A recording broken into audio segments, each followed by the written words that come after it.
I was actually going to say that because I got this email this week and, it was an unusual one because I have to be sort of careful because it was in confidence basically to me, the content of it, at least the individuals concerned were. But it was somebody who'd worked with the children of somebody who came up on our podcast, so a criminal who we were talking about in the podcast. And this individual was just pointing out to me that the children, because I suppose we talk a lot about how, when it's a familial business, criminality, it's very difficult to draw the children out of it, to kind of reach into that family and to somehow give them the support systems they need.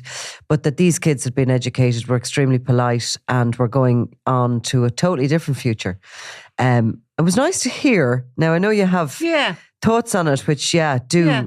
I think it's lovely to hear that you're getting emails back that young people that are come from a background where there's criminality have done well, and I think that's impressive. But what I will say about that is whenever you look across criminal gangs or organised gangs or families that are criminal, you'll often see the children are protected within that if they have the resources and the money, particularly if they're high up within the organised crime gang, because they will look at their children and say, I don't want them involved in this, and they can use their own connections because criminals have a lot of connections going back, over the last century or so. You would see mafia, you'll see the Krays, you'll see all of these different well-rehearsed criminal gangs being very well connected to people of power. And you see it in America in some of the Ivy League schools.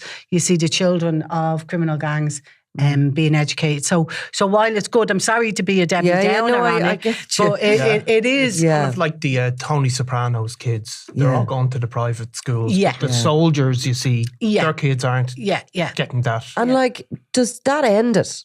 The criminality. So basically, if you have an individual that, and usually they are familial groupings or whatever, so it's not all the kids that won't get involved in it or maybe will come in at a higher end. I mean, you see that as well. You see some of them that are high up in criminality that their kids will go on to private education, get a probably, practice or whatever. Either in law or, as a doctor or whatever. Very often. But you also see the kids of high-end criminals coming into the criminal grouping at a much higher level because they've basically jumped up a couple of notches. Criminal nepotism, I suppose. It is criminal. Being the obvious one there, you go in as the boss. Because and they may not be as competent as their parent was, but because of who they are, they have a position, because they're never going to be the foot soldier on the street corner. They're never going to be the one that's exposed the way the young people that I work with are exposed. So, it's like any business. So for some people, it's an apprenticeship, and for others, they don't want to take over the family business because they've seen all the harms that it's done to their family. But no, it's never the end. So criminality is something that is evolving and changing all the time. And we're seeing different types of criminality. So you may have somebody who comes from a family of intergenerational criminality, and they may not get involved in drugs, for example, if that was the family trade, but they may get involved in cyber scams because they've been educated and they can use their knowledge to be involved in criminality in a different way. So it doesn't necessarily say that even if they're given all these opportunities that they can't be sucked back in, because for many, criminality is one of the most glamorous spaces for them to be, and the status that it gives them, particularly at that high end, is just too attractive to them. Because that must be what drives criminality a lot. This is what I believe. It's actually more than the greed for money. It's the pursuit of status, isn't it, for young men? That is within that community, like the idea of being a big shot or whatever. Yeah, you kind of got this kind of, you see, it's a power-driven thing, Niall. Yeah. So for young people who live in an environment where they have no locus of control or they have no individual power or status, for them, if they can be a big man on the street corner, it can give them a sense of achievement and masculinity. Yeah. And if they grow up in a home where there's toxic masculinity, so their role model is toxic, well, then they will, while it can be confusing, because on the one hand, they can really abhor this kind of toxic masculine role model that they have. They don't like how they behave. They don't like the violence and chaos that they bring to the home. And yet, on the other way, they want to emulate them a little bit, or they want to be tougher than them. Yeah. are more successful than them. So it's a power, because every young person, and I'm sure when you remember back to your teenage years, we all struggle to find our identity, but all of us, no matter what, wants to stand in our own power. Yeah. Whatever our power is. So for some people, their own power is creativity and the ability to paint and do beautiful, creative work, like maybe in the arts. For other people, it may be being feared so that they don't have to dig deep and deal with the psychological wounds that they have. Yeah. So, and then there's loads of things in between. You know, for other people, standing in their power is being independent enough to have a career if they come from a background where nobody works. So there's lots of different ways that power. Young men and like, you know, I have teenage kids, so I know they don't think far ahead. So if there's something available there in front of them. They're impulsive. Well, they are impulsive, but if there's also a kind of a status or a sense of something right there, they don't think this is going to be transitory. They think, I'll grab it now, it's here now. You know, and that's in minor ways, but but in major ways as well. And there's a physiological reason for that, because the brain of young people is not matured until they're around 25, and indeed, unfortunately for males, very often until they're about 30. I'm not surprised by that. and that's why we 47.2. Well, we'll get back to that in a minute. No, I mean, look, I could categorically say I don't think it happened to me till my mid-30s. No, honestly, like sometimes it takes the influence of a good woman to bring that maturity there. But I do think that when we look at the risk-taking behaviours of young people, this is where, as a society and in the Western world, we need to be safeguarding them young people, because this is where the vulnerability of lack of critical thinking, of instant gratification, and we are dealing with a new generation, the first generation ever, that at their fingertips have information and don't have to, like, I'm going to sound 100 years old. Like when I was researching stuff for university, when I first went to university a couple of decades ago now, at this stage, 3 decades ago, I had to use encyclopedias, go to the back of the encyclopedia, find the word, find what books of the encyclopedia it was in. You had to find all this information. Yeah. Nowadays, it's instant, it's quick. And for young people, that is what they want in life. And they get instant gratification from putting up, say, dodgy pictures or something like that. So they get it back, they can find it and they get it back.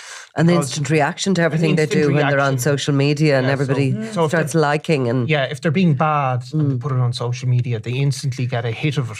Do you know there's what I mean? Validation in that for a young person. There's validation, and there's also then the natural rebellion against the parents and all of that. Yeah. I mean, like, if you look at young men are, you know, more involved in crime than young women. Yeah, that's like, why don't criminal gangs, and they do a bit, but why aren't they seeing the equal rights of men and women when they're looking at grooming children?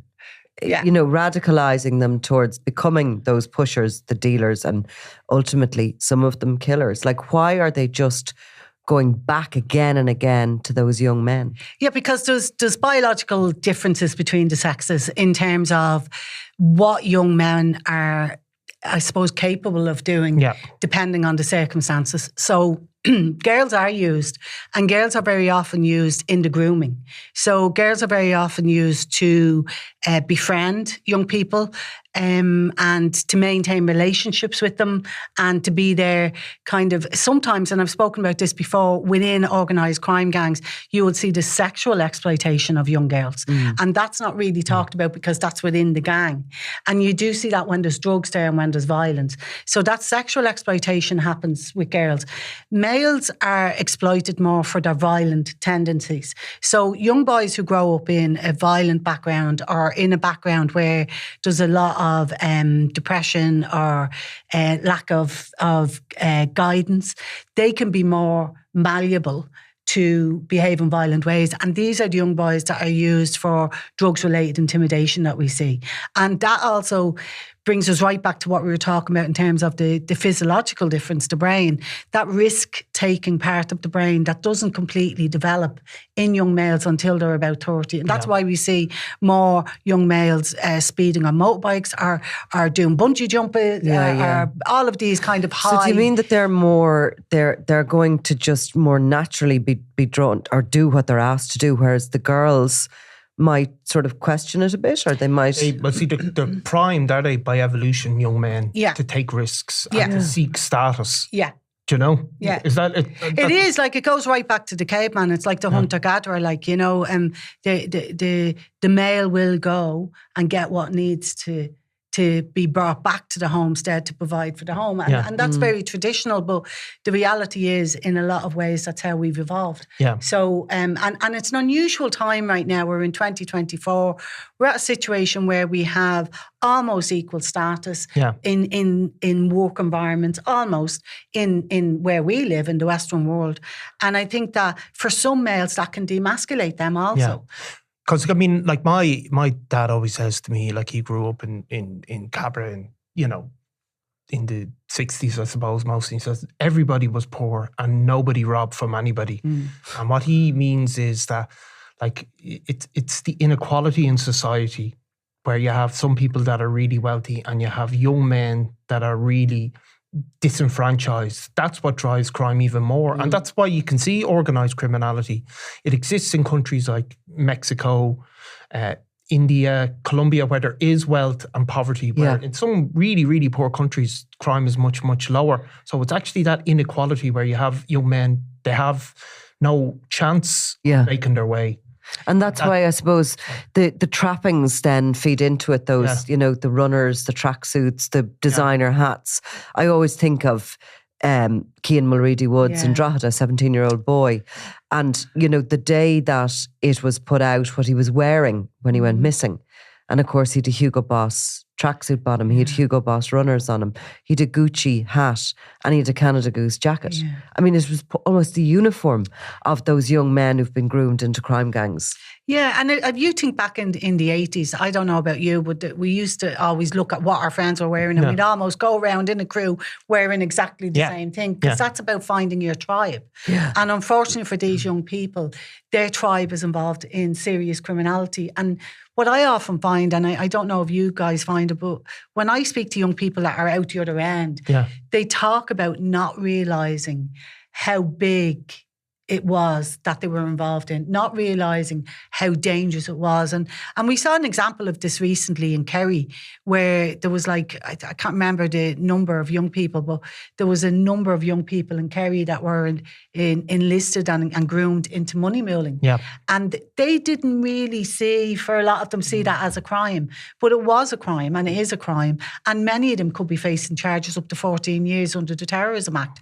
And for life, that will affect them, and they will be, you know, disregarded from financial products like mortgages, the scandal within the small community. And they were all recruited through one of their peers. So it goes back to that. When you talk about what that young man was wearing, he just wanted to be part of his tribe. And young people do want to be part of something, particularly if they're coming from a background where they don't feel like they don't have a belonging anyway. They have no family kind of status, really, because there's chaos at home. And parenting problems, and we're seeing that a lot more in overcrowded houses. Poverty and violence and drugs will bring this kind of environment for young people to be ripe for radicalisation. And what about addiction? Like, addiction, and, you know, kids coming from parents where addiction is rampant you know, that is a real issue, isn't it? It is. And again, it's physiological, because addiction changes the brain. And then what you're talking about is, you're talking about how the young person is brought up, how they're reared. And it's as basic as that. So it's like, you know, are they getting a proper breakfast, nutrition that affects how the brain develops? Even when they're being fed as a baby, is eye contact being made between the mother and the baby? Probably not if somebody's in addiction, because if somebody's in addiction, they can't give that care given.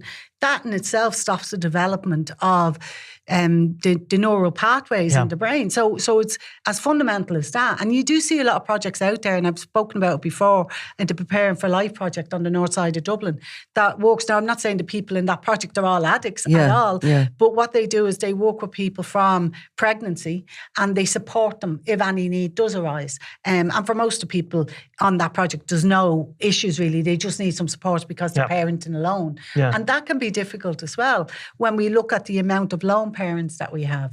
So if they don't have support, or what about if they're in emergency accommodation? Like where is the normality for these children? We're setting up all these children that are in emergency accommodation now, in 10 years' time, we're going to see the damage we've done, because that's not going to be pretty. Look, we get calls every week. I mean, we had a story recently. We had another story that we didn't do actually in the end, because the girl did get sorted.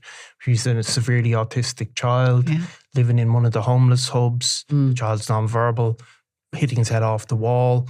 She was working for years, but can't work in order to mind the child, because if she goes to work, the state's not going to do it.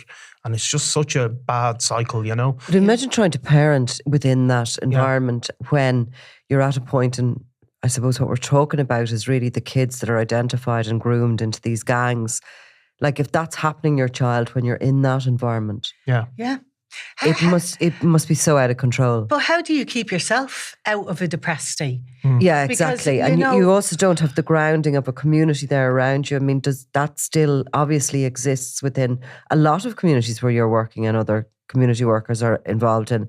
While these areas might have a bad name as such, there's still a good community grouping in there. And the mothers talk to one another and they tip one another off if they've seen the kids. It's very important, the extended family, isn't it? The extended family, I think, was the heartbeat of Irish society, particularly in working class areas.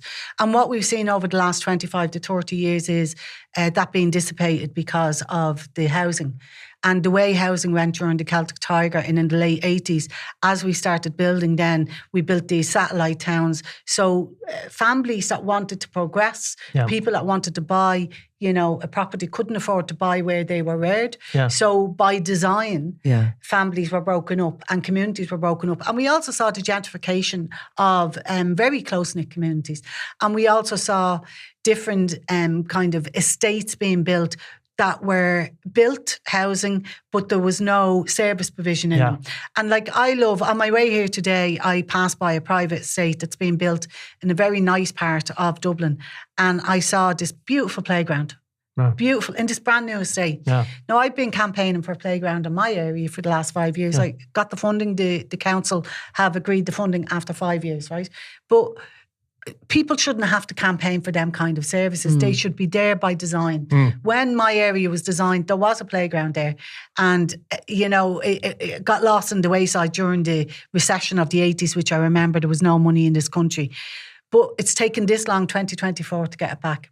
And I would also argue, whenever all of these new housing provisions are built, that not only do we need childcare facilities like playgrounds and stuff like that, and this is my sword I'll die on, we need to have youth clubs in absolutely every estate that's built. Because where is there for young people to go? Yeah. Where do young people go? We see them all the time on the media fighting for resources. We see them fighting for sports pitches. We see them fighting for arts projects. Why do they have to fight for these things? It should be part of our natural setup within this country that when we put housing provision there, youth clubs have to be there, fully funded, costed funded over at least a decade long. Because that's where we're letting young people down. What have they to do? Yeah. No, I mean, if they're not, if they're involved, hanging around the streets, the fact of the matter is they're going to be identified, especially the ones who are hanging around too long, that there's nobody calling them in for dinner and all the rest of it. They are the type of kids that...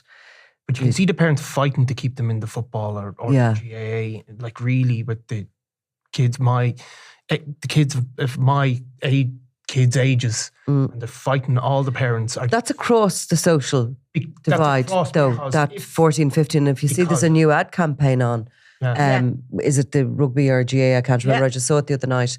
And it's about trying to keep kids after the age of 14 within sports things. And it is a battle for everybody. And if you can keep them there, like it's going to really help them because they're a part of something. It's such a lost time, really, when you try and think back about those years. And you're just so lost. You're not an adult, not a child. Yeah. You don't really know what you are, except your friends or whatever they're doing is the most important thing. Yeah. And you would literally walk into the flames with them. Yeah, and that's the thing, because you have lack of critical thinking and you have split thinking and everything is black and white, because you're like, I don't know about you, but I was about 30 before I could think straight. You know, like he's already. But I'm nearly there now. Yeah, but it is a difficult time to kind of find out who you are and that kind of thing. But I think when we talk about trying to keep people in sport and that, and you're right, Nicola, absolutely, it is a battle for everyone. But there is privilege in having somebody on your side, and there is privilege in having good people and good role models. For many of the young people that we deal with and that we're speaking about today, they do not have any pro-social role models. Now, that is not to say that the people that are in their life are purposely bad role models. It is because they are struggling to survive the circumstances and the environment that they're in, whether it be homelessness, whether it be addiction, whether it be mental health, and all of these different things that are happening within our society right now, where social care is falling asunder. Yeah. And when you do have parents, and I have seen this, parents that are screaming out for mental health supports for their young people, it is lacking. We have this huge crisis in psychology departments. We have the crisis in CAMHS. So there's lots of things falling asunder here. And what we're getting is more and more criminality, more violence and more poverty. So do you think these, obviously, probably we haven't, the reason we've come to this is partly because of the laws, the proposed laws about children being groomed into criminal gangs. Do you think, how do you feel that'll work? Is that, I mean, obviously nobody thinks that's going to solve everything, but is it an important tool, or is it? Yeah, I'd say two things on that. The new law is really good because what it does is it puts the onus on the adult. But one of the things with it is, and this is where there's a failing, is that the young person may have to give evidence against that. So to me, that's not really safeguarding the young person. And where does that put a young person who, it could be a parent or an aunt or an uncle or a cousin, particularly if it's a family thing. So if they do give evidence, then what you're doing is you're sentencing that child to being completely removed from their family. So there's that piece. The other thing that I'd say about it is, laws are good, but the reality is we know how important early intervention is. And early intervention is the key to this. So if one of the safeguarding agencies identify a child is in an environment where there may be criminality or they may be being trafficked, and I call it trafficking because it is trafficking young people into criminal behaviour, then they need to wrap services around that young person. Because a young person shouldn't have to deal with this on their own. They shouldn't have to survive. And what services are you talking when you talk about wrapping those services? So you're talking about things like CAMHS, you're talking about TUSLA, you're talking about all of the psychological services. All those words are like, to us, we're like, ugh. You know, TUSLA and everything. It's just like, they feel like these unworkable, you know, antiquated monsters that just have caused, like, from the stuff that we certainly hear a lot of. I know that's not all bad, but there's some really good people in them. Of course. Agencies. Yeah, absolutely. But like when you're talking about these giant agencies and, you know, and the idea of a child and how slow all of that works, you know, a couple of weeks, a couple of months in a child's life can be catastrophic for the rest of their days. Absolutely. And that's why we need to have like small area approaches, similar to what we used to have with the health boards. We used to have small health boards, I'm sure you remember, and they were kind of, you know, one-stop shops and they did everything. So when everything became bigger, what happened was, it's a bit like, I don't know about you, but if you work with a large number of people and not one person is responsible for emptying the bin, well, then nobody empties the bin. So things get lost because the bigger an agency becomes, particularly when you're dealing with human beings. You're not dealing with computer says no here. You're dealing with human beings and very, very fragile young people who, like you say, Nicola, it is catastrophic, some of the experiences they have, because they can have lifelong effects on them, particularly if they've been exposed to violence. Or let's look at another one. What about a young person growing up in a home and they see the guards raiding the home? Right? So the guards are doing their job. Fair play. They have to raid the home. But where's the safeguarding for that young person? Because that young person, if that's their first introduction to the guards, they're looking at the guards taking their loved one, who's their parent, no matter what the parent is like.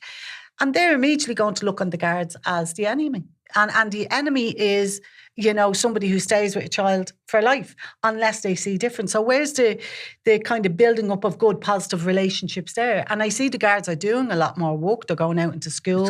And it's brilliant to see that. But I like the Gardaí are an agency that are here by the grace of society. So they are a company of people who should be involved in every part of our society, not just when they're doing their training, because when they're doing their training, they very often get involved with stuff like youth clubs and that kind of thing. But then once they get in the dig of their work, they don't have time for that, when actually that piece of work is so important. Because what that does is it makes you part of the community rather than imposing on the community your will as a police officer. And that's crucial, I think, to building community relations. And we saw a lot of that during COVID.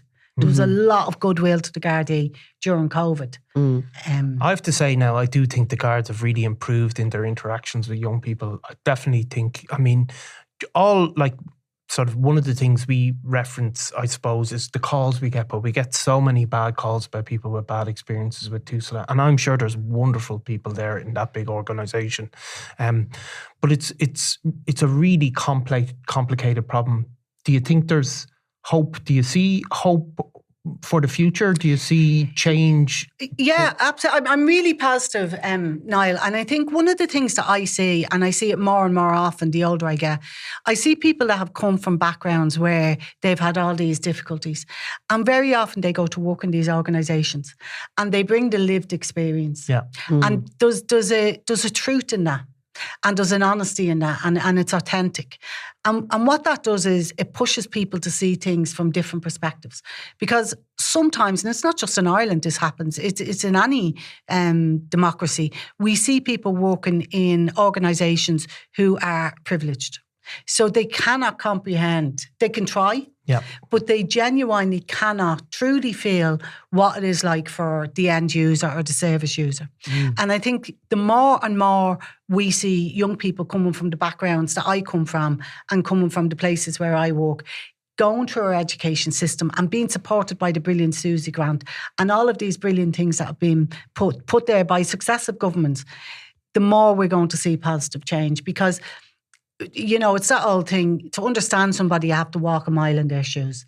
And for many people working at top levels, they've not walked in other people's shoes. So they have social capital. So they don't know what it is to be born with social deficit. And that is the completely opposite ends of the scale there. It is, because people from middle class backgrounds, like myself, troubles occur, but you have that get out of jail card where you have that family that troubles happen to everybody. Yeah. But you have that somebody that can come in and you have resources. Yes, the resources. You have resources. Exactly. People that are not intimidated by the systems that exist. Yes. That don't feel powerless themselves. That aren't, that have some sort of financial capability, even if they're not wealthy people.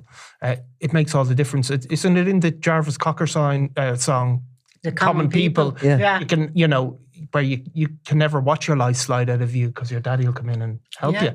And that's the difference, he says, And I'll give you a very real example of this. So a young 15-year-old from a background where, there's all of the social issues that we've talked about, and a young 15-year-old from a background where parents have careers and professions and contacts, both get involved with, grass.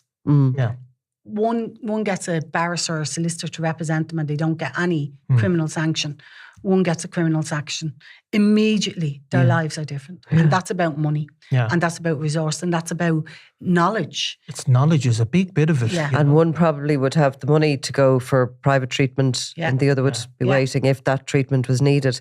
You're talking about the old system when the health boards used to be within communities and be a one-stop shop. And you're talking about youth clubs being created in areas where there's housing estates growing. You're really talking about community.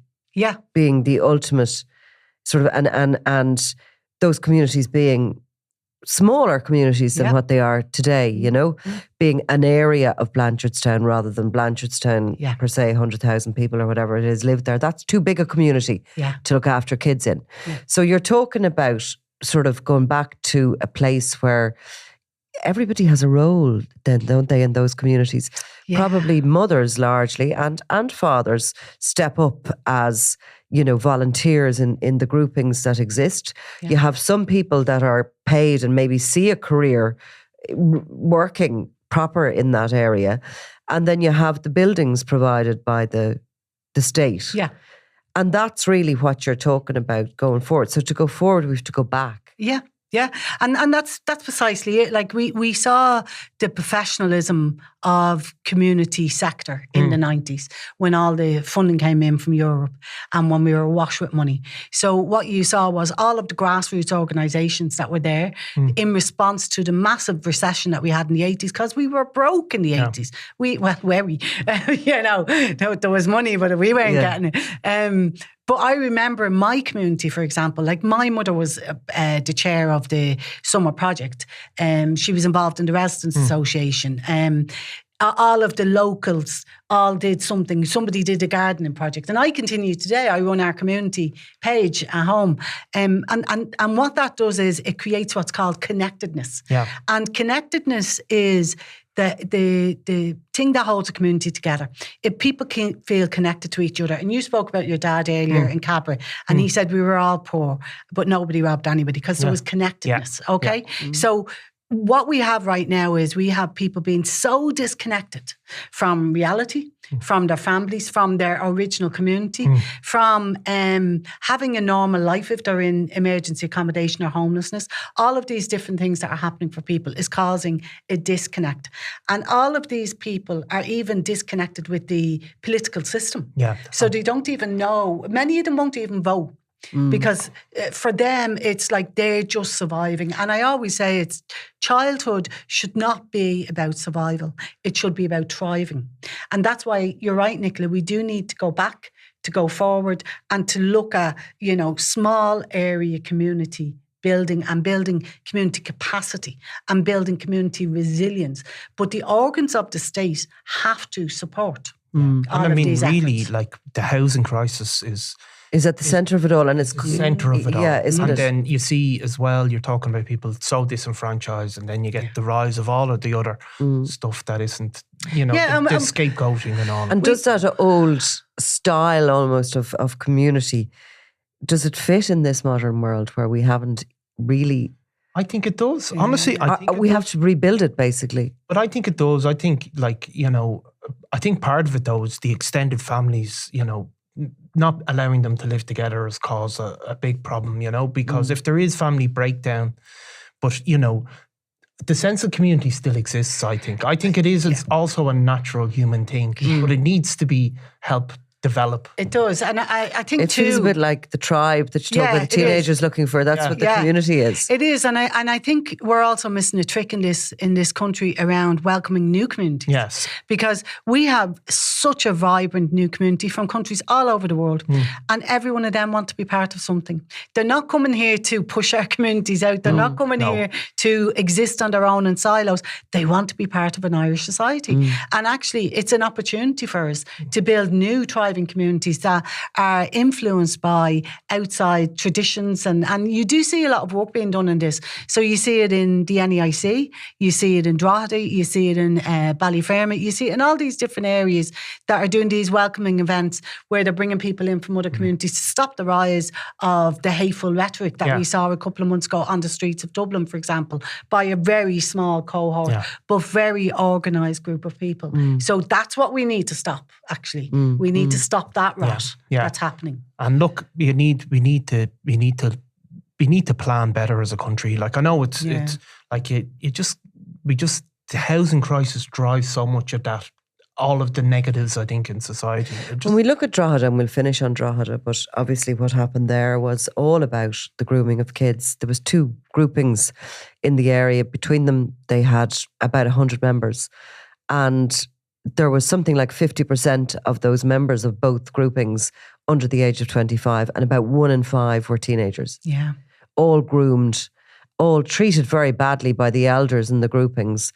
Yeah. And, in a way, that's what caused the divide, because it was one group that split by younger, kind of ambitious underlings who were sick of being treated so badly, I think, but I mean, Drogheda is just such an interesting town because all of that was happening as cocaine use was growing, as the population was growing, as it became a commuter town because people couldn't afford to buy in the city.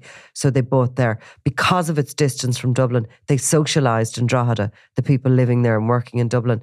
And all of that sort of came together as a perfect storm, created a huge cocaine market, which created a huge amount of grooming of children.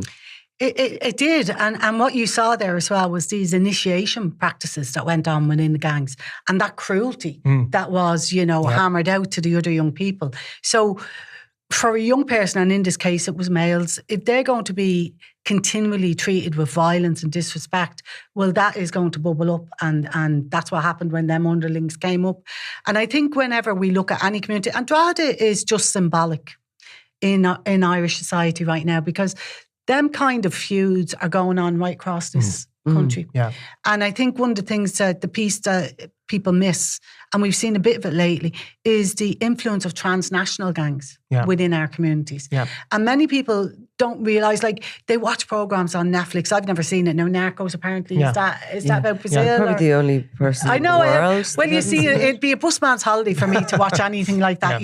For me, I don't. People go, did you watch such and such? And I go, no, not really. I'd rather watch Schitt's Creek or whatever, which is hilarious. Yeah, So when you look at them kind of programmes, people go, God, isn't that mad that happens in that country? When in reality, we saw recently the big crystal meth. We saw the money muling that I mentioned earlier. We've seen the huge amounts of cocaine, and they're all led and driven by transnational gangs. Exactly. I mean, what happened with Drogheda was, it could have gone on forever with firebombings and stabbings or whatever, but there was some senior criminals who had connections, and it just brought firearms into it. Yeah. I mean, as you said, these feuds go on. And are going on all over the country, But they had access to firearms, and they were just able to escalate it up another level. I suppose it focused us on what could happen and what was happening on the ground, because Drogheda became a national story.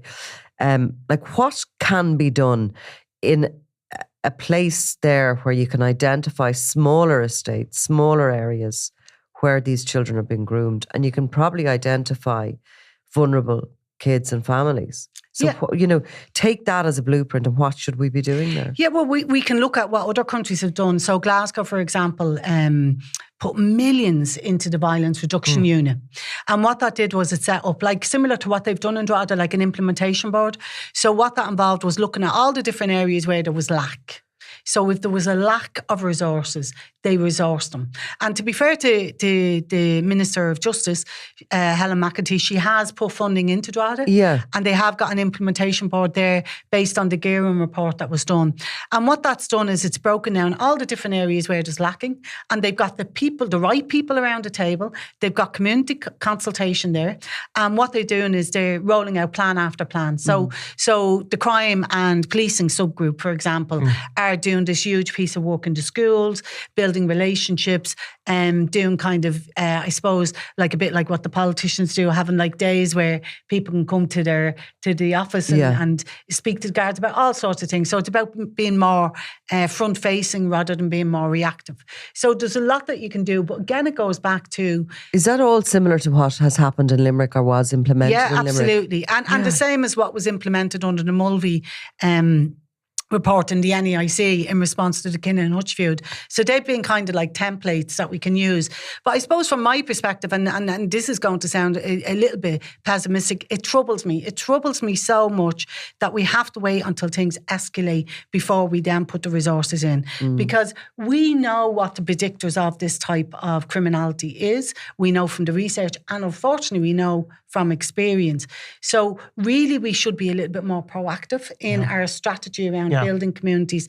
And when something is flagged, it should be addressed in the most timely manner, because for many people living in communities where they're experiencing drug-related intimidation or antisocial behaviour, or they're seeing their children being groomed and they can't reach them, imagine how painful that is for a parent, particularly if they have done huge work on themselves and put themselves in education and whatever, and because they're time poor, because they're having to work 2 or 3 jobs to keep themselves going, the beautiful child that they've reared on their own, maybe through struggles of homelessness, through struggles of depression, whatever, is taken by these monsters. Yeah. And that's what they are, monsters. Yeah. And I mean, who prey. And what can you do as a parent with a 16-year-old boy, for example?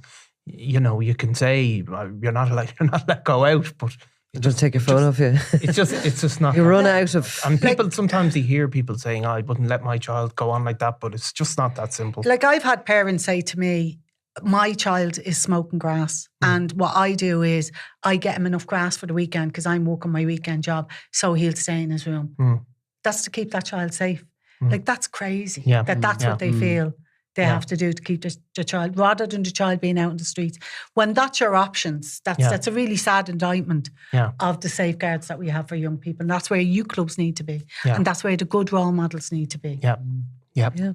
Okay, well, thanks very much, Trina, for coming Thanks, in. And Nicola. you're going to come in now more often. I am. Thank you very much. Putting pressure on you. Yeah, that's no problem. I'm always happy to have a chat. It's really lovely because you came on my podcast. Absolutely. And I just mentioned my podcast. Well, go for it. If you don't mind. Absolutely. I saw a little TikTok or a little social media of him on the podcast. Oh yeah, your TikTok did really I'm talking about getting a dress. He's talking about getting beheaded or something. Dramatic. Yeah, you laughed. You were so sympathetic. Yeah. Yeah, well, so it goes on. That's pretty typical. I'm currently recording season 3 and exclusive for your podcast. I'll be hosting it alone. Unfortunately, my co-host Sarah has got another job which rules her out of doing the podcast. So just be me. But I'm looking forward to probably releasing around May, the 3rd season. So I'll be in and out to you before then anyway. Yeah, and give the listeners the name of the podcast. The name of the podcast, where they can listen to it. So it's called Real Lives Untold, and they can get it on Acast, Apple, any of the platforms. And it's a weekly podcast, but I might actually drop a few episodes when I'm putting out season 3. Yeah. So I'm still trying to work out the format because I'm doing it on my own and I have other work. I kind of have to work it around all the other jobs that I do. And there's nobody more interesting than Niall Donald. I know. No, definitely not. Describing how he was threatened with beheading with me laughing. Another gas. Yeah, I noticed and then everyone went serious and I just went... It was good fun. Your episode was probably the funnest that we've done because it's quite a serious podcast at times. Yeah. But thanks for having me on. I appreciate it. And I will come in more often. Really Thank good. you. Thank you. Thank you. I'm Nicola Tallant and you're watching Crime World, a podcast about criminals, drugs and the underworld in Ireland and across the globe. Make sure you subscribe to our channel and turn on notifications so you can be the first to watch all our latest episodes. You can also listen wherever you get your podcasts.